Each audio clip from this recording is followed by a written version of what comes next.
Assalamualaikum warahmatullahi wabarakatuh. Saya Bunga Rizka Ramdini dengan NIM 33332400003 dari kelompok 20 tutorial statistika 2. Jadi pada video kali ini saya akan menyelesaikan tugas mingguan daripada modul 2 yaitu uji hipotesis. Langsung saja kita ke soalnya. Yang pertama yaitu jelaskan apa yang dimaksud dengan uji hipotesis secara sederhana. Nah, di sini saya telah menyiapkan juga untuk jawabannya. Jadi untuk yang pertama yaitu uji hipotesis adalah metode statistik yang digunakan untuk menguji kebenaran suatu dugaan atau hipotesis mengenai populasi berdasarkan data sampel. Hipotesis sendiri merupakan jawaban sementara terhadap rumusan masalah penelitian yang masih harus dibuktikan secara empiris melalui data. Dalam uji hipotesis terdapat dua bentuk utama, yaitu hipotesis nol dan hipotesis alternatif atau H1. Nah, selanjutnya di sini untuk soal yang kedua yaitu sebutkan dan jelaskan langkah-langkah dalam melakukan pengujian hipotesis. Langsung saja kita ke jawabannya. Jadi, untuk langkah-langkah dalam pengujian hipotesis, yang pertama yaitu kita harus merumuskan hipotesis nol dan hipotesis alternatifnya dulu. Nah, jadi tahap awal dalam pengujian hipotesis yaitu merumuskan hipotesis nol dan hipotesis alternatif. Yang dimana untuk hipotesis nol umumnya menyatakan tidak adanya pengaruh atau perbedaan, sedangkan untuk hipotesis alternatif menyatakan adanya pengaruh atau perbedaan. Ini menjadi dasar dalam proses pengujian statistik. Nah, selanjutnya langkah yang kedua yaitu kita menentukan tingkat signifikansi, yang mana tingkat signifikansi merupakan batas toleransi kesalahan dalam pengambilan keputusan. Nilai yang umum digunakan adalah 0,05 atau 0,01. Tingkat signifikansi ini menunjukkan probabilitas kesalahan dalam menolak hipotesis nol yang sebenarnya benar. Nah, selanjutnya yang ketiga yaitu kita menentukan statistik uji yang sesuai. Yang dimana untuk pemilihan uji statistik ini dilakukan berdasarkan karakteristik data dan tujuan penelitian. Berdasarkan metode umum yang digunakan itu antara lain yaitu seperti uji Z, uji T, dan uji chi-square. Pemilihan metode yang tepat ini akan menghasilkan pengujian yang valid dan akurat. Selanjutnya yang keempat yaitu kita menentukan daerah kritis atau daerah penolakan H0. Nah, di mana untuk daerah kritis ini merupakan wilayah yang menjadi dasar untuk menolak hipotesis nol. Penentuan daerah ini dilakukan berdasarkan tingkat signifikansi dan jenis pengujian yang digunakan, uji satu sisi atau uji dua sisi. Selanjutnya yang kelima yaitu kita menghitung nilai statistik uji dari data, yang dimana pada tahap ini itu dilakukan perhitungan nilai statistik uji berdasarkan data sampel yang diperoleh. Nah, nilai tersebut kemudian digunakan sebagai dasar dalam pengambilan keputusan. Selanjutnya yaitu kita membuat keputusan, yaitu menolak atau gagal menolak H0. Nah, yang dimana keputusan diambil dengan membandingkan nilai uji statistik dengan nilai kritis atau nilai signifikansi p-value. Yang dimana jika nilai uji berada dalam daerah kritis, maka H0-nya ditolak. Sebaliknya, jika berada di dalam daerah kritis, maka H0 gagal ditolak. Selanjutnya, yaitu kita menyusun kesimpulan, di mana tahap ini adalah menyusun kesimpulan berdasarkan hasil pengujian yang telah dilakukan. Kesimpulan disajikan dalam konteks permasalahan penelitian sehingga dapat memberikan makna yang jelas terhadap hasil analisis. Nah, langsung saja kita ke soal yang ketiga, yang dimana yaitu jelaskan perbedaan antara left tail test, right tail test, dan two tail test.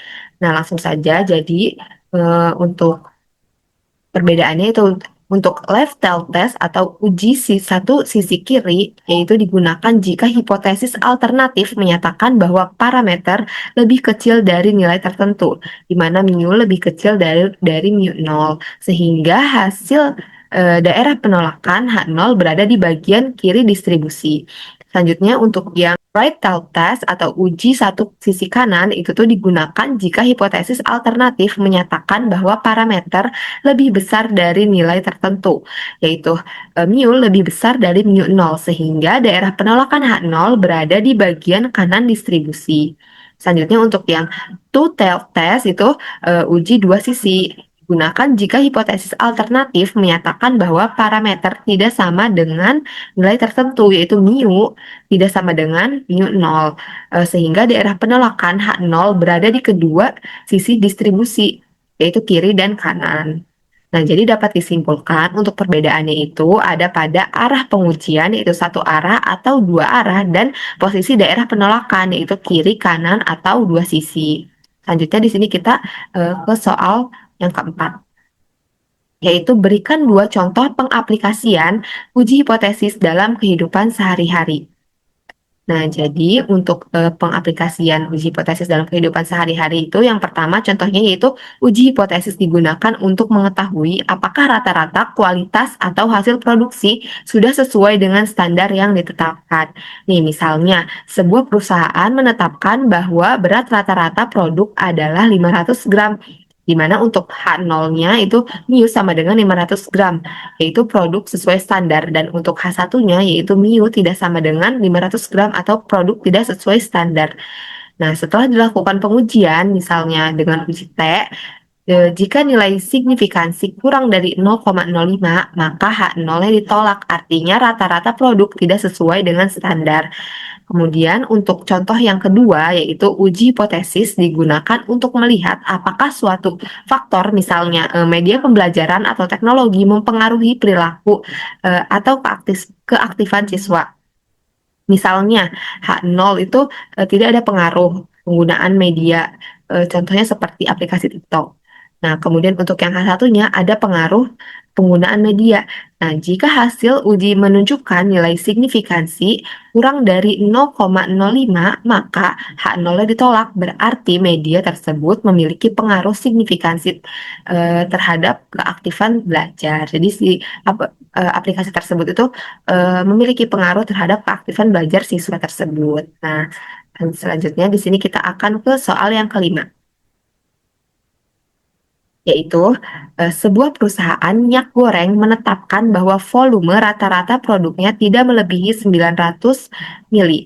Pengujian dilakukan dengan tingkat signifikansinya itu 5% dan ukuran sampel 25 botol. Diasumsikan bahwa volume rata-rata sebenarnya adalah 930 mili. Nah, dengan standar deviasi yaitu 50 mili. Hitunglah probabilitas terjadinya kesalahan tipe 2. Ini kita menggunakan right tail. Nah, di mana untuk yang ke soal kelima ini kita akan menyelesaikan permasalahannya dengan menggunakan software RStudio. Nah, di sini saya telah membuka untuk software RStudio-nya dan juga saya telah membuat untuk sintaks yang akan kita gunakan untuk penyelesaiannya. Di sini langsung saja akan saya masukkan untuk sintaksnya. Nah, baik, di sini saya telah masukkan untuk sintaksnya. Jadi, untuk penyelesaian soal ini kita menggunakan right tail, yang dimana untuk langkah pertama yang kita lakukan yaitu kita menentukan hipotesisnya terlebih dahulu, dimana untuk H0 itu mu sama dengan mu 0 itu rata-rata volume tidak melebihi 900 mili. Nah, selanjutnya untuk H1 yaitu mu lebih dari mu 0 itu rata-rata volume melebihi 900 mili. Nah, selanjutnya di sini kita menginput data apa saja yang kita ketahui dalam soal, yang dimana untuk yang pertama yaitu N atau jumlah sampel. Tadi kita ketahui bahwa jumlah sampelnya itu 25 botol. Selanjutnya untuk yang M atau mu 0 itu merupakan rata-rata hipotesis, yang dimana bernilai 900 atau 900 mili jika dalam soal. Kemudian untuk yang X bar ini tuh rata-rata sebenarnya yaitu 930 mili, yang mana ini akan dipakai untuk beta. Nah, selanjutnya di sini ada sigma, ini tuh merupakan standar deviasinya yang kita ketahui dalam soal yaitu 50. Nah, selanjutnya kita akan run terlebih dahulu. Nah, setelah itu di sini kita akan mencari nilai kritisnya, yang dimana untuk alfa ini kita ketahui dalam soal tadi alfa ini merupakan tingkat signifikansi, yang mana kita ketahui dalam soal itu 5%, dimana untuk 5% sendiri itu 0,05. Kemudian untuk mencari Z alpha atau nilai kritisnya itu kita menggunakan kinorm yang dimana kinorm ini merupakan fungsi untuk mencari nilai Z dari distribusi normal. Dimana karena kita menggunakan right tail, jadi kita, untuk rumusnya itu 1 min alpha yang dimana ini tuh 0,95. Nah, selanjutnya kita bisa langsung run saja terlebih dahulu. Nah, di mana di sini dihasilkan untuk nilai kritisnya yaitu 1,644854 atau 1,64. Selanjutnya, di sini kita akan menghitung batas kritis rata-rata sampel untuk menerima H0, di mana kritikal itu mu 0 ditambah dengan nilai kritis dikali dengan standar error. Selanjutnya kita bisa langsung run. Nah, di sini kita dapatkan yaitu batas kritis rata-rata sampel untuk menerima H0 yaitu 916,4485. Nah, selanjutnya di sini kita akan menghitung nilai Z beta atau kesalahan tipe 2-nya. Di mana untuk Z betanya yaitu batas kritis rata-rata sampel dikurangi dengan rata-rata sebenarnya dibagi dengan standar error. Selanjutnya untuk mencari probabilitas kesalahan tipe 2-nya yaitu beta, kemudian pinom, di mana untuk pinom ini merupakan fungsi untuk mencari probabilitas kumulatif atau luas kurvanya. Nah, di mana untuk probabilitas gagal menolak H0 padahal H1 benar. Kemudian kita bisa langsung running saja.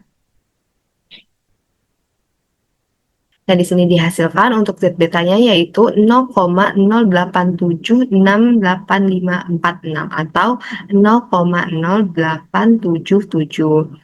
Nah, jadi di sini dapat kita simpulkan karena rata-rata sebenarnya itu 930 lebih besar dari 916,4, maka nilai tersebut berada di daerah penolakan H0. Artinya H0 ditolak dan dapat disimpulkan bahwa rata-rata volume minyak goreng melebihi 900 mili. Selain itu juga diperoleh nilai kesalahan tipe 2 atau betanya sebesar 0,0877 yang berarti terdapat kemungkinan sekitar 8,77% untuk gagal menolak H0 padahal H1-nya benar. Nilai ini relatif kecil sehingga keputusan yang diambil cukup baik dalam mendeteksi bahwa rata-rata sebenarnya memang lebih besar dari 900 mili. Cukup sekian dari saya, mohon maaf apabila ada kekurangan. Wassalamualaikum warahmatullahi wabarakatuh.